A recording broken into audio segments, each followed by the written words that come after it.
dose allocation strategies to increase the benefits from constrained COVID-19 vaccine supply. So Hmm. this is a big question in the UK because they recently have been discussing giving people just a single dose and then delaying the second dose just to make sure that as many people can get the first dose as possible. And then Hmm. and this is a modeling paper that kind of predicts how many more lives could be saved if we did that strategy instead of um, just straight sticking to the standard uh, Hmm. one dose and then second dose, and we don't try to expand the vaccine supply. So it's interesting. Uh, Yeah, I so think it's I mean, again, it's one of those things that helps inform policy decisions, right? mm, And once again, this is stuff that the companies have made explicit in their publications, mm, right? That there is some sort of effect from a single dose. And that is why this paper exists, to help people make decisions based on yeah. all the information there. So they make a few assumptions here. They assume that, like, say after about I think after 6 weeks, they assume that your immunity will go back down to baseline, which I think is kind of very conservative. I don't think that I think that's a very like kind of negative view of what the vaccines will be doing. I think they might be a bit better than that. And but Yeah, that 6 weeks is very short. That's like you only get a very small window. yeah, and they also like assume that if you only get one dose, you only get 50% of the immunity, and I'm not sure we have all the data yet to support that, or whether. And I know that like I think the vaccine companies are saying that Oh, you might. they make an assumption on that. They don't pull that from the actual I think data. they pull that from some data, but because if I saw like a comment from like someone saying that the vaccine companies are stating that it's a bit more than that. They might think that they're saying that the first dose can produce up to 80% of the protection. Hmm. Again, Hmm. I don't know whether the data is on that, on that. But I think the Right. important point is that this paper is being very conservative, and even then, it says that you can avert 23% more deaths by being flexible with this strategy.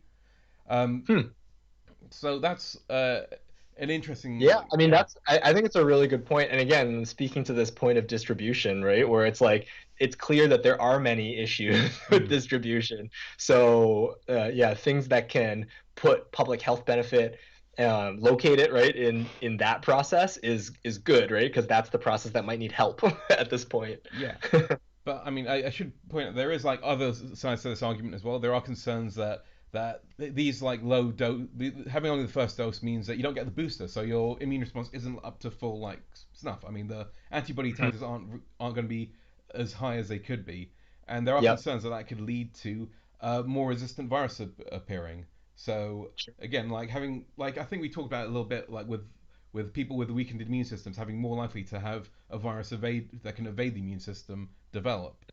Because you've got that Hmm. half immunity that means that the virus is still able to survive underneath the threshold, and then based on that kind of selection pressure, they can develop resistance. So uh, Sure. that's like one of the main concerns But about this I've read about. But I mean, I think that this is it's kind of crazy, but this is where I think it really helps to have some clarity. What is the vaccine for? Yeah.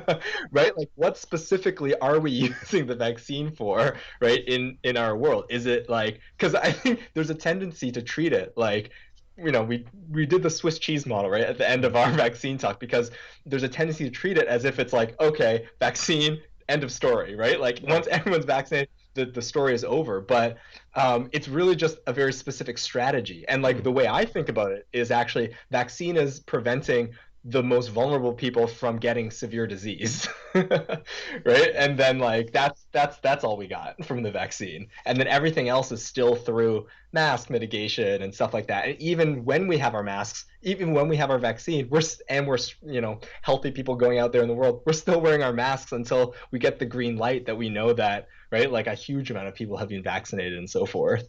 So yeah, Yeah.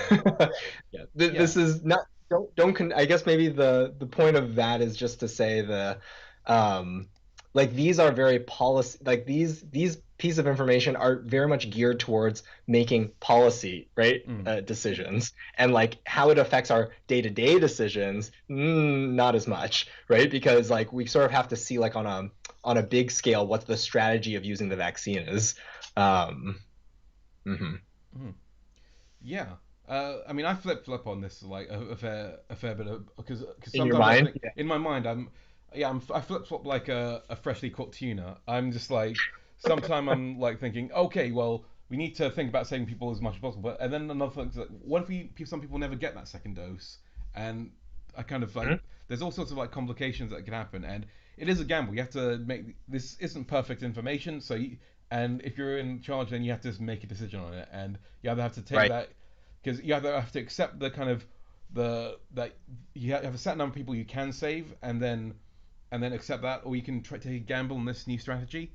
And Yes. Yes. so, But I guess and importantly, but if the rate is low of infection, right, mm, then you don't have to make those difficult calls, right? yeah, Because like this strategy becomes more attractive as right rates are increasing, and we're like, oh my gosh, like all these new cases, how are we going to deal with them all? But if the cases always remain low, right, at a certain threshold, right, and I don't know what that is, but like if the cases remain low the threshold, then you never have to make that decision, right? You can just deploy the vaccine as you should because you don't have to worry. People are paying attention and like not spreading it around.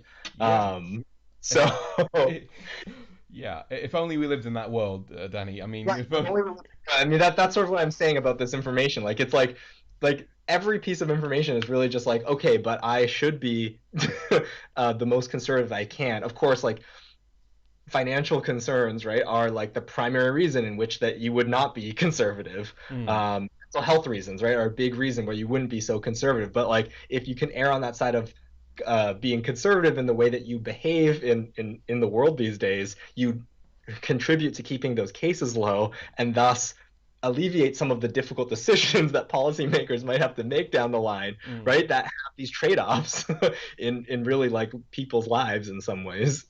yeah, I mean, real ways actually. Healthcare is always about people's lives. mm. Okay, okay.